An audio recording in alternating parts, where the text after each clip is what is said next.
Hello दोस्तों, नमस्कार। स्वागत है आप सभी का अपने YouTube channel Avinash sir GS वाला में। दोस्तों, आज मैं आप लोगों को जीएस जीके का महत्वपूर्ण प्रश्नों का संग्रह कराने वाला हूं। दोस्तों, बोर्ड पर 80 क्वेश्चन लिखे गए हैं, तो 80 क्वेश्चन से अधिक प्रश्नों पर चर्चा होने वाला है। तो आइए दोस्तों, बिना देर के हुए हम लोग वीडियो की शुरुआत करते हैं।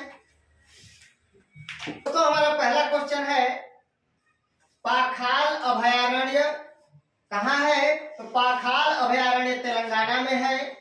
गर्म पानी अभयारण्य कहाँ है? तो असम में है। ओरंग अभयारण्य कहाँ है? तो असम में है। नमेरी अभयारण्य कहाँ है? तो असम में है। बुक्सा राष्ट्रीय पार्क कहाँ है? तो पश्चिम बंगाल में है। अंसी राष्ट्रीय पार्क कहाँ है? तो कर्नाटक में है। बांदीपुर राष्ट्रीय पार्क कहाँ है? कर्नाटक में है। बांधवगढ़ राष्ट्रीय पार्क कहाँ है? तो मध्य प्रदेश में है। साइलेंट वैली राष्ट्रीय पार्क कहाँ है? तो केरल में है। फूलों की घाटी राष्ट्रीय उद्यान कहाँ है? तो उत्तराखंड में है। दोस्तों, पक्षियों के अध्ययन को ऑर्निथोलॉजी कहते हैं। पक्षियों के अध्ययन को ऑर्निथोलॉजी कहते हैं।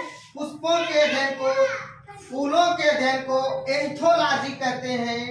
फलों के अध्ययन को पोमोलॉजी कहते हैं। कवकों के अध्ययन को माइकोलॉजी कहते हैं और शैवालों के अध्ययन को फाइकोलॉजी कहते हैं। पक्षियों के अध्ययन को ऑर्निथोलॉजी, फूलों के अध्ययन को एंथोलॉजी, फलों के अध्ययन को पोमोलॉजी, कवकों के अध्ययन को माइकोलॉजी और शैवालों के अध्ययन को फाइकोलॉजी कहते हैं। दोस्तों, पाखाल अभयारण्य तेलंगाना में, गर्म पानी अभयारण्य असम में, ओरंग अभयारण्य असम में, नमेरी अभयारण्य असम में, बुक्सा राष्ट्रीय पार्क पश्चिम बंगाल में, अंसी राष्ट्रीय पार्क कर्नाटक में, बांदीपुर राष्ट्रीय पार्क कर्नाटक में, बांधवगढ़ राष्ट्रीय पार्क मध्य प्रदेश में, साइलेंट वैली राष्ट्रीय पार्क केरल में और फूलों की घाटी राष्ट्रीय पार्क या उद्यान उत्तराखंड में है। दोस्तों, लोकटक झील मणिपुर में है। चिल्का झील उड़ीसा में है। सुखना झील चंडीगढ़ में है। चपनाला झील असम में है। कोलेरू झील आंध्र प्रदेश में है। लोकटक झील मणिपुर में है। चिल्का झील उड़ीसा में है। सुखना झील चंडीगढ़ में है। चपनाला झील असम में है। कोलेरू झील आंध्र प्रदेश में है। सिपकीला दर्रा हिमाचल प्रदेश में है। नाथुला दर्रा सिक्किम में है। लिपुलेख दर्रा उत्तराखंड में है। तुजू दर्रा मणिपुर में है। बुमला दर्रा अरुणाचल प्रदेश में है। दोस्तों, सिपकीला दर्रा हिमाचल प्रदेश में, नाथुला दर्रा सिक्किम में, लिपुलेख दर्रा उत्तराखंड में, तुजू दर्रा मणिपुर में, बुमला दर्रा अरुणाचल प्रदेश में है। दोस्तों, लाहो लोक नृत्य मेघालय में, दांडिया लोक नृत्य गुजरात में, खानाट्यम लोक नृत्य मिजोरम में, टिप्पानी लोक नृत्य गुजरात में, तमाशा लोक नृत्य महाराष्ट्र में मनाया जाता है। दोस्तों, लाहो लोक नृत्य मेघालय में, दांडिया लोक नृत्य गुजरात में, खानाट्यम लोक नृत्य मिजोरम में, टिप्पानी लोक नृत्य गुजरात में, तमाशा लोक नृत्य महाराष्ट्र में। दोस्तों, अयोध्या सरजू नदी के तट पर अवस्थित है। अयोध्या सरजू नदी के तट पर अवस्थित है। कटक महानदी के तट पर अवस्थित है। महानदी के तट पर अवस्थित है। उज्जैन क्षिप्रा नदी के तट पर अवस्थित है और नासिक गोदावरी नदी के तट पर अवस्थित है। दोस्तों, अयोध्या सरजू नदी के तट पर अवस्थित है। कटक महानदी के तट पर अवस्थित है। उज्जैन क्षिप्रा नदी के तट पर अवस्थित है। नासिक गोदावरी नदी के तट पर अवस्थित है और श्रीनगर झेलम नदी के तट पर अवस्थित है। श्रीनगर झेलम नदी के तट पर अवस्थित है। दोस्तों, अम्ल वर्षा वायु प्रदूषण के कारण होता है, जिसमें गैसें उपस्थित होती हैं। कौन कौन गैस उपस्थित होती हैं? तो दोस्तों, sulphur dioxide, nitrogen dioxide, nitrous oxide और कार्बन डाइऑक्साइड। दोस्तों, हंसाने वाली गैस, लाफिंग गैस को नाइट्रस ऑक्साइड कहते हैं, N2O कहते हैं। तो दोस्तों, अम्ल वर्षा में कौन गैस उपस्थित होता है? तो sulphur dioxide, nitrogen dioxide, nitrous oxide और कार्बन डाइऑक्साइड। दोस्तों, अगला प्रश्न है, अम्ल वर्षा में कौन सा अम्ल उपस्थित होता है? अम्ल वर्षा में कौन कौन जो है अम्ल उपस्थित होते हैं तो सल्फ्यूरिक अम्ल अर्थात H2SO4 और नाइट्रिक अम्ल HNO3। तो दोस्तों सल्फ्यूरिक अम्ल HNO3 अम्ल वर्षा में उपस्थित होता है। दोस्तों अम्ल वर्षा से क्षतिग्रस्त देश कौन कौन है? तो कनाडा और नॉर्वे। कनाडा और नॉर्वे। अगला प्रश्न है अम्ल वर्षा से सर्वाधिक प्रभावित देश कौन है? तो नॉर्वे। दोस्तों अंतरराष्ट्रीय अम्ल वर्षा सूचना केंद्र इंग्लैंड के मैनचेस्टर में है। अगर इंग्लैंड का मैनचेस्टर ऑप्शन में न हो तो नॉर्वे की राजधानी ओस्लो दिया होगा। तो ध्यान रखिएगा, अगर मैनचेस्टर ऑप्शन में नहीं है तो ओस्लो ऑप्शन लगाकर आइएगा। तो दोस्तों अंतरराष्ट्रीय अम्ल वर्षा सूचना केंद्र इंग्लैंड के मैनचेस्टर में। अगला प्रश्न है पर्यावरण को स्वच्छ रखने के लिए ऊर्जा स्रोतों में सर्वाधिक उपयुक्त कौन है? तो सौर सेल। अगला प्रश्न सबसे कम यानी न्यूनतम पर्यावरण प्रदूषण उत्पन्न करता है हाइड्रोजन। सबसे कम जो है प्रदूषण उत्पन्न करता है वह है हाइड्रोजन। दोस्तों राष्ट्रीय ध्वज को संविधान सभा द्वारा कब अपनाया गया? तो 22 जुलाई 1947 को। 22 जुलाई 1947 को संविधान सभा द्वारा राष्ट्रीय ध्वज को अपनाया गया। राष्ट्रीय ध्वज में जो चक्र होता है वह किसका प्रतीक होता है? तो न्याय का प्रतीक होता है। दोस्तों राष्ट्र ध्वज में कितनी तीलियां होती हैं? तो 24 तीलियां होती हैं, याद रखिएगा। और राष्ट्र ध्वज का लंबाई और चौड़ाई का अनुपात 3:2 होता है। 3:2 होता है। दोस्तों राष्ट्र ध्वज में चक्र न्याय का प्रतीक है और राष्ट्रीय ध्वज के चक्र का रंग नीला होता है। नीला होता है, याद रखिएगा।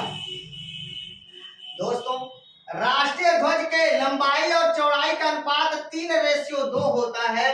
कभी पेपर में पूछ दे चौड़ाई और लंबाई का अनुपात तो 2:3 हो जाएगा। दोस्तों राष्ट्रीय ध्वज को तैयार किया गया है किसके द्वारा? पिंगली वेंकैया के द्वारा। पिंगली वेंकैया के द्वारा राष्ट्रीय ध्वज को तैयार किया गया है। राष्ट्रीय पशु बाघ है और बाघ का वैज्ञानिक नाम पैंथेरा टाइग्रिस है। और दोस्तों राष्ट्रीय पक्षी मोर है। मोर का वैज्ञानिक नाम पाओ क्रिस्टेसस है। राष्ट्रीय पुष्प कमल है और कमल का वैज्ञानिक नाम निलंबो न्यूसीफेरा है। निलंबो न्यूसीफेरा। दोस्तों राष्ट्रीय वृक्ष बरगद है। इसका रासायनिक नाम फिकस बेंगालेंसिस है। बेंगालेंसिस है। राष्ट्रीय वाक्य सत्यमेव जयते। राष्ट्रीय नदी गंगा। राष्ट्रीय जलीय जीव डॉल्फिन। राष्ट्रीय खेल हॉकी। राष्ट्रीय गीत वंदे मातरम। राष्ट्रगान जन गण मन और राष्ट्रीय चिन्ह अशोक स्तंभ है। दोस्तों राष्ट्रीय पशु बाघ पैंथेरा टाइग्रिस वैज्ञानिक नाम। राष्ट्रीय पक्षी मोर वैज्ञानिक नाम पाओ क्रिस्टेसस। राष्ट्रीय पक्षी मोर। राष्ट्रीय पुष्प कमल निलंबो न्यूसीफेरा। राष्ट्रीय वृक्ष बरगद फिकस बेंगालेंसिस। राष्ट्रीय वाक्य सत्यमेव जयते। सत्यमेव जयते मुंडको उपनिषद से लिया गया है। मुंडको उपनिषद से लिया गया है। दोस्तों राष्ट्रीय नदी गंगा। राष्ट्रीय जलीय जीव डॉल्फिन। राष्ट्रीय खेल हॉकी। राष्ट्रीय गीत वंदे मातरम। वंदे मातरम की रचना बंकिम चंद्र चटर्जी ने किया है और वंदे मातरम आनंद मठ से लिया गया है। आनंद मठ एक उपन्यास है। आनंद मठ की भी रचना बंकिम चंद्र चटर्जी ने किया है। आनंद मठ सन्यासी विद्रोह पर आधारित है और आनंद मठ को बंगाल के बाइबिल के नाम से जाना जाता है। राष्ट्रीय गीत वंदे मातरम को पहली बार 1896 में कांग्रेस के कलकत्ता अधिवेशन में रहमतुल्लाह सयानी की अध्यक्षता में पहली बार गाया गया था, याद रखिएगा। दोस्तों हरित क्रांति खाद्यान्न उत्पादन से संबंधित है, विशेषकर चावल, और श्वेत क्रांति दुग्ध उत्पादन से संबंधित है। दोस्तों नीली क्रांति मत्स्य उत्पादन अर्थात मछली पालन से संबंधित है। पीली क्रांति तिलहन उत्पादन से संबंधित है। लाल क्रांति टमाटर और मांस उत्पादन से संबंधित है। भूरी क्रांति उर्वरक उत्पादन से संबंधित है। हरित क्रांति खाद्यान्न उत्पादन। श्वेत क्रांति दुग्ध उत्पादन। नीली क्रांति मत्स्य उत्पादन। पीली क्रांति तिलहन उत्पादन। लाल क्रांति टमाटर उत्पादन या मांस उत्पादन और भूरी क्रांति उर्वरक उत्पादन से संबंधित है। दोस्तों गुलाबी क्रांति प्याज उत्पादन या झींगा मछली उत्पादन से संबंधित है। गोल क्रांति आलू उत्पादन से संबंधित है। कृष्ण क्रांति पेट्रोलियम उत्पादन से संबंधित है। रजत क्रांति अंडा उत्पादन से संबंधित है। स्वर्ण रेशा क्रांति जूट या पटसन उत्पादन से संबंधित है और रजत रेशा क्रांति कपास उत्पादन से संबंधित है। गुलाबी क्रांति प्याज या झींगा मछली उत्पादन से संबंधित है। गोल क्रांति आलू उत्पादन से संबंधित है। कृष्ण क्रांति पेट्रोलियम उत्पादन से संबंधित है। रजत क्रांति अंडा उत्पादन से संबंधित है। स्वर्ण रेशा क्रांति जूट या पटसन से संबंधित है। रजत क्रांति अंडा उत्पादन से संबंधित है। स्वर्ण रेशा क्रांति जूट या पटसन उत्पादन से संबंधित है। रजत रेशा क्रांति कपास उत्पादन से संबंधित है। दोस्तों अगला प्रश्न है, लोकसभा अध्यक्ष तथा उपाध्यक्ष की नियुक्ति किस अनुच्छेद के अंतर्गत किया जाता है? अनुच्छेद 93 के अंतर्गत किया जाता है और अनुच्छेद 94 के अंतर्गत लोकसभा के अध्यक्ष और उपाध्यक्ष को हटाया जाता है। अगला क्वेश्चन है दोस्तों, राज्यसभा के सभापति और उपसभापति की नियुक्ति का उल्लेख किस अनुच्छेद में है? अनुच्छेद 94 के अंतर्गत राज्यसभा के सभापति और उपसभापति के बारे में बताया गया है और राज्यसभा के सभापति और उपसभापति की नियुक्ति अनुच्छेद 89 के अंतर्गत किया जाता है। और दोस्तों अनुच्छेद 90 के अंतर्गत राज्यसभा के सभापति और उपसभापति को हटाया जाता है, यानी राज्यसभा के सभापति और उपसभापति की नियुक्ति का प्रावधान 89 में 89 में है और राज्यसभा के सभापति और उपसभापति को हटाने का प्रावधान जो है 90 में है, अनुच्छेद 90 में। 75 नंबर क्वेश्चन है, राष्ट्रपति द्वारा जारी अध्यादेश अर्थात राष्ट्रपति किस अनुच्छेद के अंतर्गत अध्यादेश जारी करते हैं? अनुच्छेद 123। दोस्तों संसद का सत्र जब न चल रहा हो तो राष्ट्रपति महोदय अध्यादेश जारी कर सकते हैं। अनुच्छेद 123 के अंतर्गत राष्ट्रपति अध्यादेश जारी करते हैं और राज्यों में राज्यपाल अनुच्छेद 213 के अंतर्गत अध्यादेश जारी कर सकते हैं। तो राज्यपाल द्वारा जारी अध्यादेश अनुच्छेद 213 और राष्ट्रपति द्वारा जारी अध्यादेश अनुच्छेद 123। दोस्तों बॉम्बे क्रॉनिकल के लेखक फिरोज शाह मेहता और इंडिया मीन्स फ्रीडम के लेखक मौलाना अबुल कलाम आजाद, अल हिलाल के लेखक मौलाना अबुल कलाम आजाद और इंडिया डिवाइडेड के लेखक डॉक्टर राजेंद्र प्रसाद।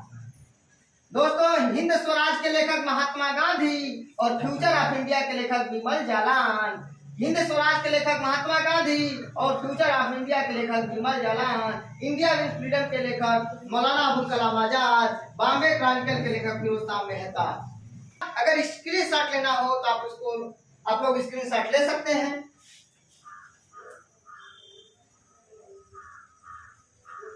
दोस्तों अगर आप लोगों को मेरा वीडियो अच्छा लगे प्लीज दोस्तों लाइक कमेंट शेयर करके मुझे सूचित जरूर करिएगा। मिलते हैं नेक्स्ट वीडियो में, तब तक के लिए नमस्कार, धन्यवाद।